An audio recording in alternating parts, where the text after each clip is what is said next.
4 actually. Ridiculous, right? Okay, the Barker Boss. Here we go. Nice energy.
Beautiful energy, beautiful sounds, lovely intonation.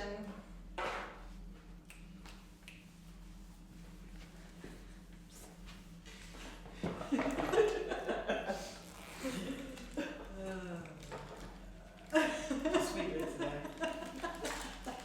missed all of that, but anyway, never mind. So, tick boxes.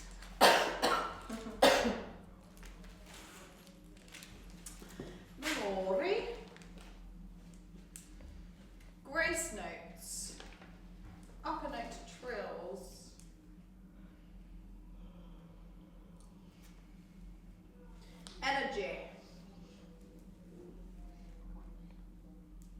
Have you got these copied in already? You are wonderful. Boxes, agile fingers,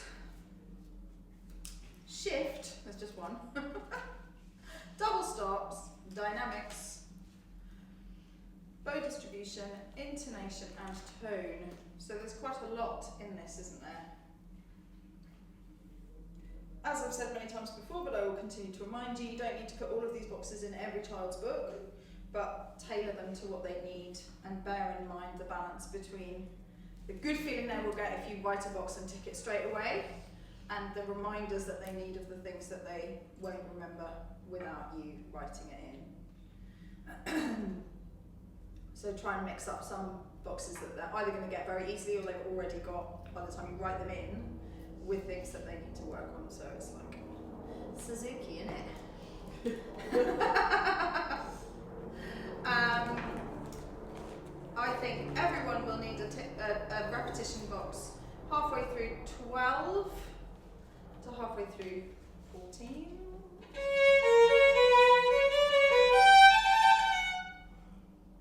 Tricky. Make sure you release the one.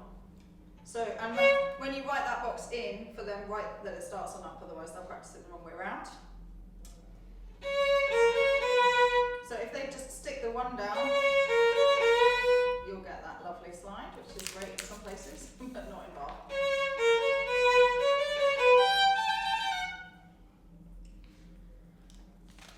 And then again, maybe probably only 5 times that box, but maybe 5 times slow, maybe 5 times up to speed. You know, play it by ear. 15.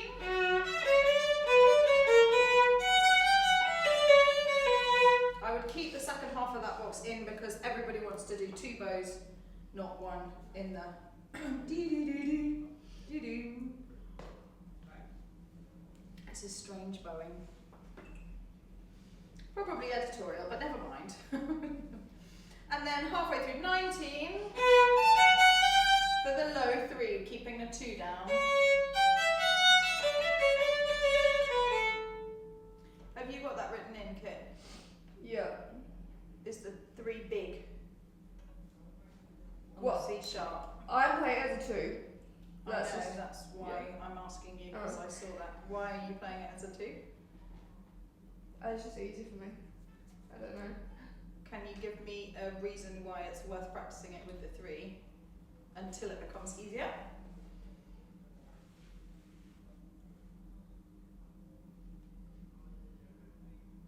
Why is the 3 a better finger to use than the 2? Anyone in the room? So you have to go high to low or whatever. Exactly. Across the strings and up and down a semitone. Sorry. It's just very like fingery. Whereas you just stick the low 3 on. Another reason, Joe. You can finger block the 2. You can keep the 2 down, good. And another reason, Hannah? For pieces where you have to do it Yeah. later. Yeah, exactly. Book 4's full of pieces that you have to use a finger in an unusual situation. So if you get used to it here, that's a very good idea. So please use a 3. Kit. Okay. I'm trying to learn So things. demanding! But you can, because it's only the one time, and the notes around it aren't going very fast, you can really just double check and squeeze it to get it as well. Yeah. Good. And then the last bit, the last bar and a half of that, well, 2 bars, but starting from the half bar of that page.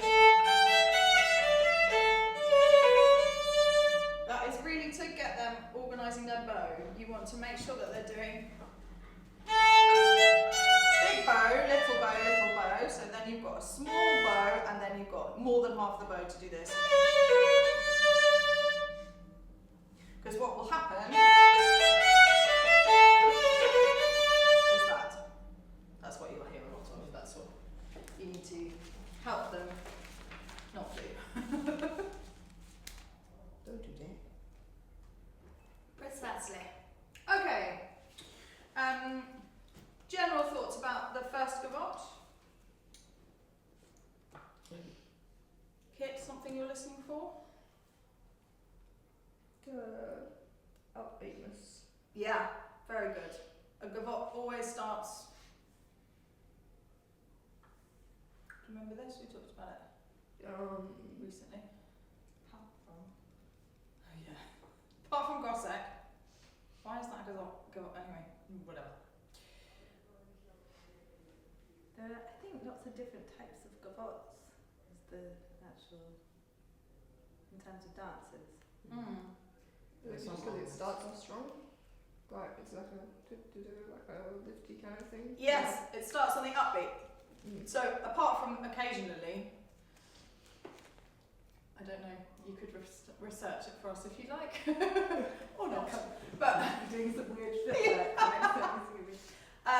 apart from Gossec in the Suzuki repertoire anyway, they all start on the half bar, which is like a 2-2 upbeat, and then the downbeat is on the first main beat, obviously 2 beats later, well, 1 beat later.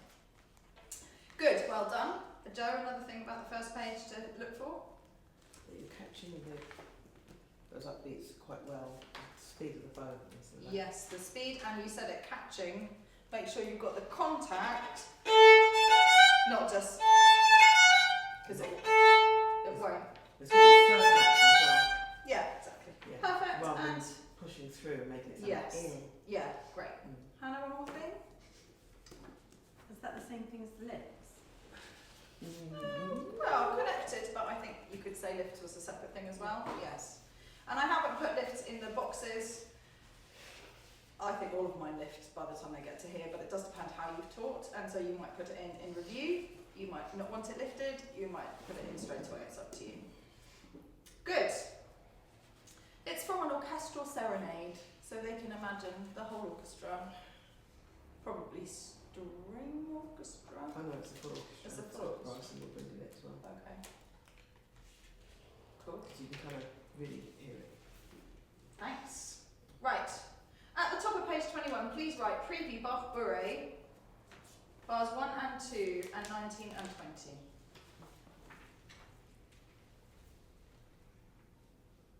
Kit and I had an interesting discussion about where to put previews because it's kind of unclear whether it should be in the piece when you're going to do the preview or attached to the piece that the preview is for in your teaching points, but I think it's better to just have it last on your list of teaching points, preview this and how to do it in preparation for. So for example, after the Gavotte in D major, you would write preview, like during this piece, preview for Bach Bourrée. So are we previewing the Bach Bourrée chords? Is that the Yeah, it's basically bar 1 and 2, and then 19 and 20 is the extension.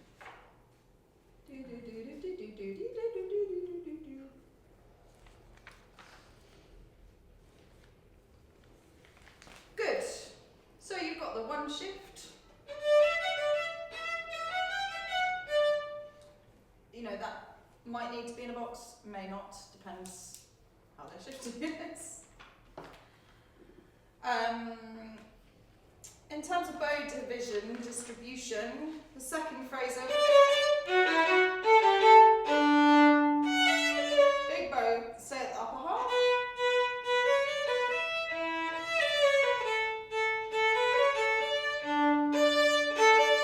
So all of that is not loud, but it's all basically in the upper half. Otherwise it just becomes too loud if they're trying to travel too much with the bow. That will mean that you need to lift or spend more on the 2 notes before the forte, but avoid a crescendo.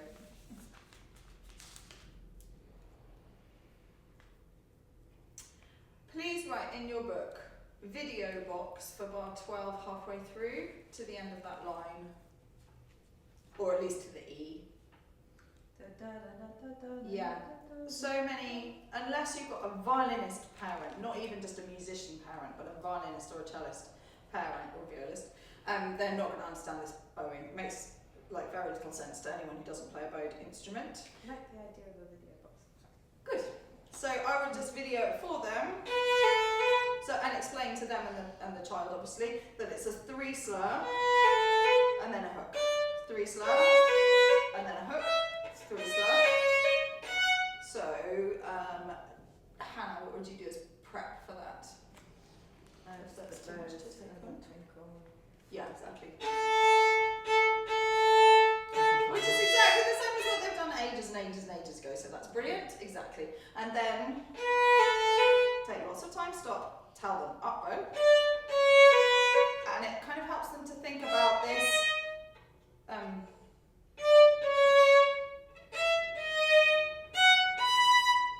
It's like the upbeats are attached to the next bow, and then they do have to hook it. They think up, down, and down, up, rather than down, down, up, up. Yeah, does that make sense? I have to say, with some of the students that we've talked about, you know, looking after kids who, if you require every single detail, are not going to want to continue, basically, I have accepted, as long as it's in tune, you know. As in, you mean if it's slow? Yeah. I mean, I think it's a very unlikely bowing to have been used at the time. They would have either played or just fours. Or, you know, it's all, you know, they probably wouldn't, I can't swear to it, but there probably wouldn't have been any bowing in it. So, you just have to remember that. Upper note trills. Let's get violins for the first bowed double stops in the repertoire. That one's for you, Devon. Who wants more to be told when it's the first. This is the first time we play a double stop with the bow. Where is the first time we play a double stop without the bow, Hannah? Yes. Do you know which piece that is? Yes, it's Concerto. No, it's not. No, it's not. That's the first pizzicato though, well done. It's First bits.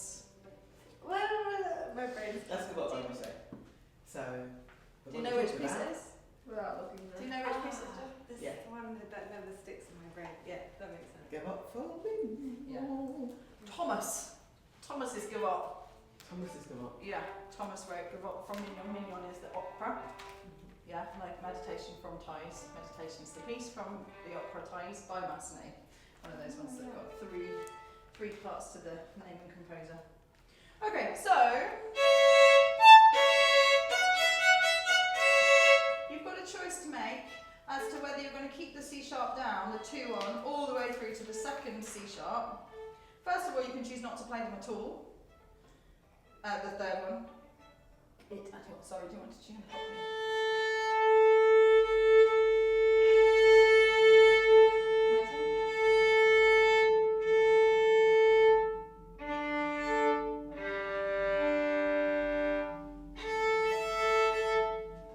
So you can just play, but I've kind of figured, why bother? If you're going to do the first 2, you might as well do it again.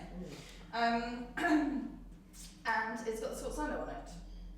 So, you know, it's a shame to take the double stop out. Personally, I prefer to keep the 2 on here, release it, and find it again. Let's just play it both ways so that we can feel for ourselves. So this is, you're going to keep it down for the first 2 double stops, then release and put it down again for the third one. Good, and now you're going to keep it down all the way through that. I don't like that at all, but you know. Again, there's always an argument. You can say, well, you're getting it ready for times when you couldn't take the bow, take the finger off, you know, blah blah blah. Okay, so what would be the first steps that you would give a student who's just reached that? Play the notes separate first. Yeah, good. Can you demonstrate? Very good, excellent. Yeah. What if they've never done a double stop before? Just like open. Yeah. Yeah, so quite a lot of what they find difficult with double stops is not placing the finger, which actually is just the same, right? Whether you're playing it with an open string or not. Unless I go like this. Well, yeah, but it's the angle of the bow. So playing and it's exactly the same for the left hand. So they, first of all, they need to understand that. You definitely need to practice that because it's like half a string crossing. They've done loads of full string crossings, but that one is only halfway.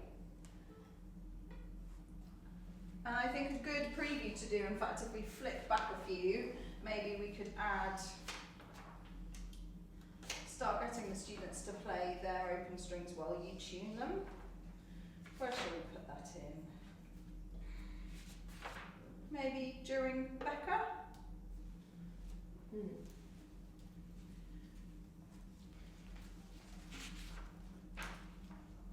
So that they're just practicing long, slow bows balanced on 2 strings while you tune them. So, preview of the chords, basically.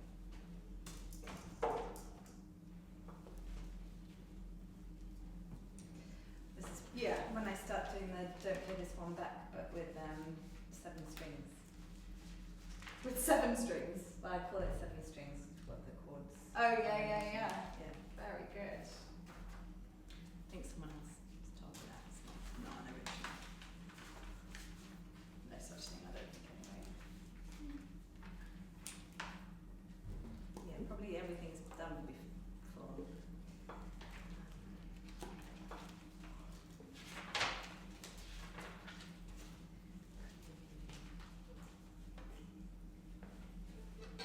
And then also, if you've got a student who's still doing this will really show by now. So you want to just have your eye on during book, well, hopefully all the time, but you know, checking during book 2 and 3, are they staying relatively close to the fingerboard with their fingers? Have you got rainbow fingers? You haven't got these ones that keep flying off. Hopefully they'll never develop that habit, but you know, sometimes they just do weird things in the holidays and stuff. So even if you've taught them perfectly, you can never control what weird things come up. The more they love it, the weirder it gets. Okay, and then the next one. Please can someone just video this section and we'll put it on the WhatsApp chat. I've got it. Thank you. Quickety quick. 21, okay, 17, 18. I'll start again. It's just me count. So we're talking about bar 18 in the Barker box in D major. And so in this box, you've got several tricky things. You've got the counting because it's syncopated, broadly syncopated. You've got the trill, which is a 4 for the first time and also starts halfway through a slur, a tied note. So it's kind of weird, and the counting therefore is quite tricky. So I highly recommend that you practice this separately. So just adding a 4 trill halfway through, and that will sort that out. And then that you do it with hooked bows instead of ties.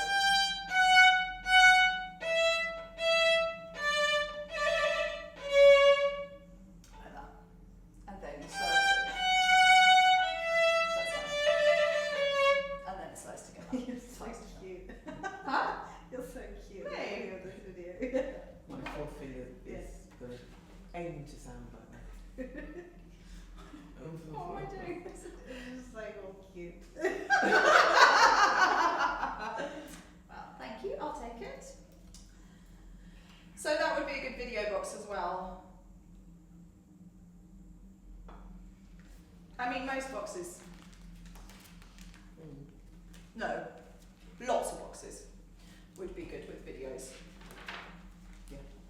Especially the ones that are not just, you know how it goes, but you need to make it better, or faster, or more accurate.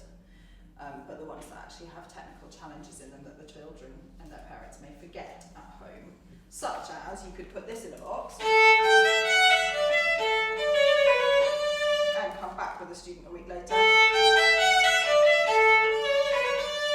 and not realise that they've missed. They're practicing the right notes, but they've missed that small bow and then that big bow, even if you've written in, you know, whereas if you've got a video, it's much easier for them to really work out what's changed, what's different,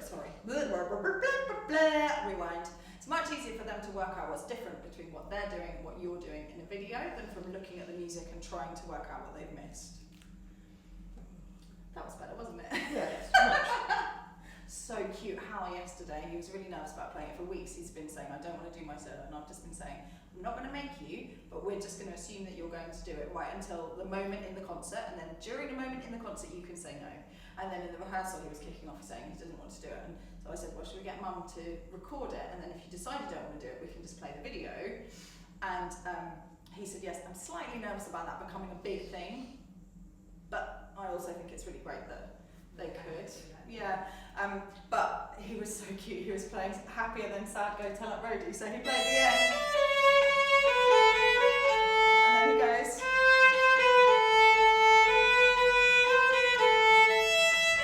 Oh, can you edit that out? I was like, not by this afternoon, babe. No, I can't. So cute. Can you edit that out? But he said it too fast for anyone when we played the video to really realise what he said. Yeah. It was so cute. Anyway.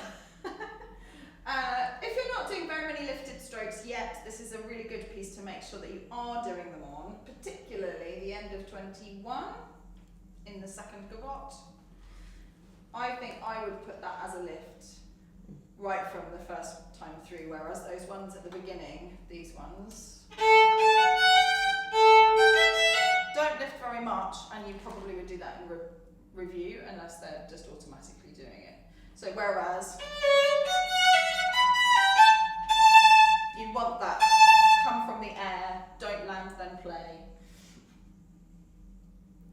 Is this the first piece you've had since Andy? Oh God. I don't know, would you like to tell us next week? I will tell you next week. I don't think so. I think like Hunter's Chorus and stuff has got them, haven't they? I'll have a look. I shall let you know. A lot of very minute detail that we're going into here. Now I want to know. Materia. Not so far. Just Oh, know. I've got 3.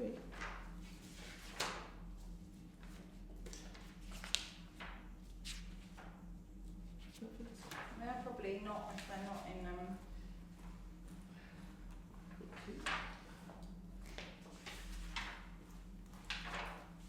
It probably is if they're not in the Two Grenadiers or Which is dance. Witch's Dance or Happy Farm, not Happy Farm. Hunter's Chorus. Hunter's Chorus. Yeah, not in Hunter's Chorus. It's not in Two Yes, I Grenadiers. believe it probably is. Yeah. There aren't any in. So would we be expected to say to them what for that? It's a bit like an accent, but not. Yeah, it's like Yeah. a superhero accent. Superhero accent. I like that. I just made that up. I Right like- now. I like that. Thank you. It's the first superhero accent. I'll buy that for $1. You can have it for free, babe. It's the first. With the superhero accent, Yeah. Hannah's not so sure. Yeah. Trademark. is it a bigger accent or a bigger contrast between that accent and then the following? It's a bigger accent. It's a big accent. Okay. I mean, it's not an accent. It's a different type of emphasis. So rather than Accents are only those ones that have got the things, but all of those articulations, lines, SFs, forte pianos are all types of emphasis. Could you play me a what's that one? Superhero. Okay, so it has to come off the string.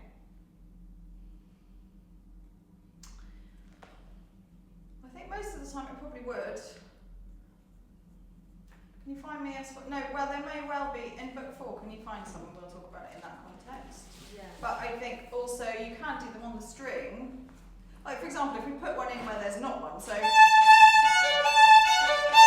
you're going to do it there, it would just be like fast. It's just bigger, basically. Yeah, bigger. Bigger. it's still circle action, still a pinch. Yeah, definitely a pinch. Yeah. Yeah. Whereas if you think about that as an accent, and then just as we play it, I mean, you know, it gets very into minute differences.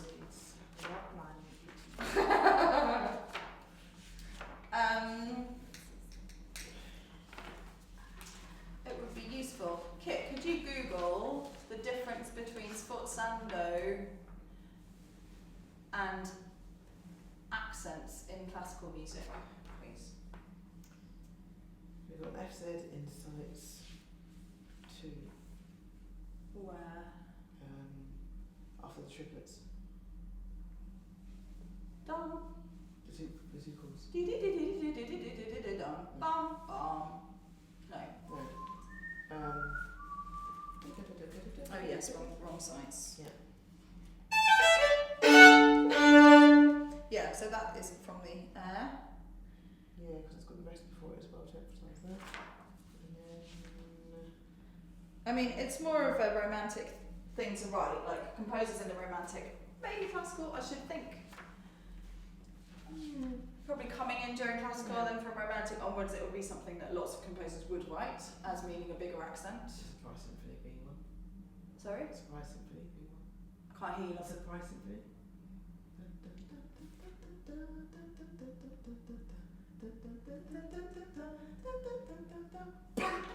Probably, yeah, probably. And then, a rendition for them. but you know, this is going to be editorial. Yes. Make sure your students by the end of book 3 know what editorial means. I don't know what that means. Okay, it means an editor has chosen to write that in, Oh, yeah, not right. Bach. Yes. Editorial. And we've got Editorial. FSZ in the A minor. Yeah, So, which is definitely ick Yeah. editorial. Yeah. What does it say, lovely Kit? It's just kind of just saying what the sforzando is and what's an accent. Yeah, can you give us the definitions? Sforzando is sudden or marked emphasis, and an accent contributes to the articulation. Oh, that's helpful. Blah, blah, blah, blah, blah. Yeah. Thank you very much, that's all rubbish. That's code for I don't know. I can't be bothered to go into it. Is that Wikipedia? No. Oh, shame, otherwise we could have updated them. I've never done that. Has anyone else here? No, and I wouldn't even presume. You wouldn't even presume, I but you would do know not. better than that person. I would leave myself well out of it. Yes, that's pretty much. Okay, good. So we've talked about that box. We've Yep. talked about the lift. Lots of my students want to play this, and frankly, I would agree. It would be so beautiful. Instead of all those horrible upbeat buttons. Oh well, we're not going to do it because it's not what's on the page. This part.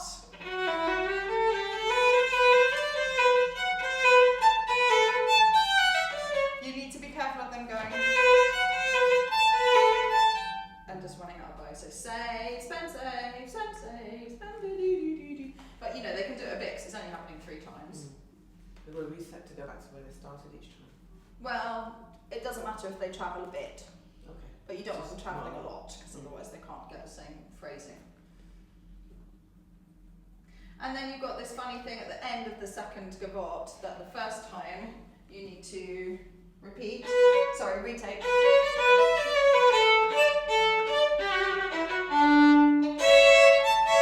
But then if you're doing the da capo, sorry, you don't repeat. Retake. So they just need to remember that.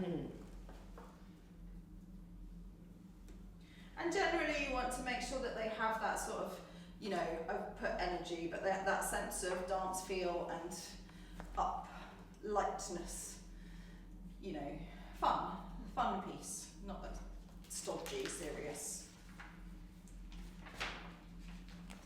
To start off lifts. Now, I've moved setting up your Suzuki program because Darwin's not here. I want to talk to you about written work. How would you like to spend the next half an hour? We had got planned as repertoire, but we did also kind of start with repertoire. So should we just power on and see if we can get to the end of Barbary? Well, given Devon's not here, we could do another. Well, no, it depends on what you want. What were you going to say? Another book 5? Yeah? Because we're a bit behind. Yes. Kit, are you going home this afternoon or are you going to stay and watch the concert? I can stay, that's fine. Okay.